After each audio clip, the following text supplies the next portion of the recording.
कारणाशिवाय कोणाला पूर्वी त्या हाफचे दोन पोलीस आले नाही, जुने लोक धरून बसायचे, माहिती नाही ना, माहिती नाही.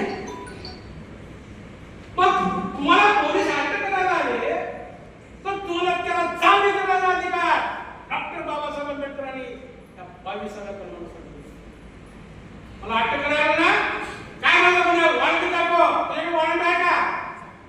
आपल्याला काही माहित नाही, आपल्याला पोलिसा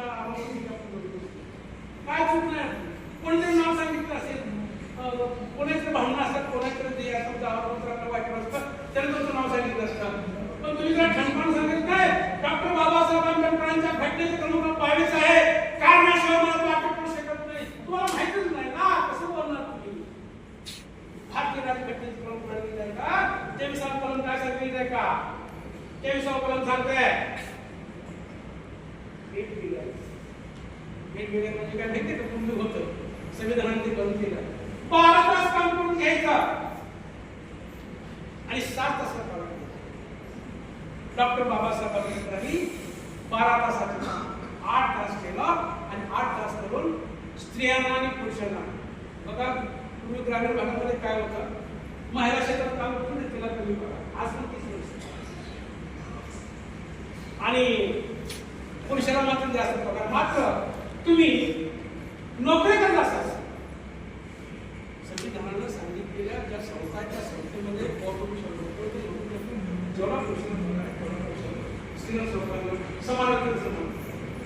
काम समान ठीक आहे. त्याची आहे वेगबिगारी, गुलामगिरी. तुम्ही काय पद्धत होती माहिती का? पूर्वी पद्धत होती काही स्त्रिया आणि काही पुरुष, जसं आपलं दरवर्षी जनावरांचा बाजार भरतो तसं महिन्याचा बाजार भरतो का, गुलामांचा बाजार भरतो का?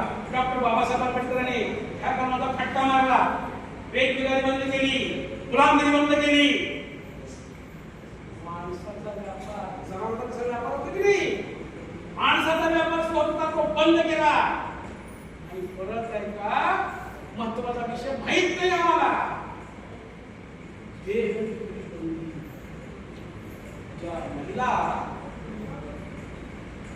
चुकून असेल, त्यांच्यावर वाईट प्रसंग घडला असेल किंवा त्यांना कोणी फसवलं असेल तर त्यांच्या मनात असताना सुद्धा चुकीच्या मार्गाला देहविक्री करतात. या कारणाने डॉक्टर बाबासाहेब आंबेडकरांनी नष्ट केलं. देहविक्री बंदी आहे, तुम्हाला तुमचा देह विकता नाही हे सांगितलेलं आहे डॉक्टर बाबासाहेब आंबेडकर.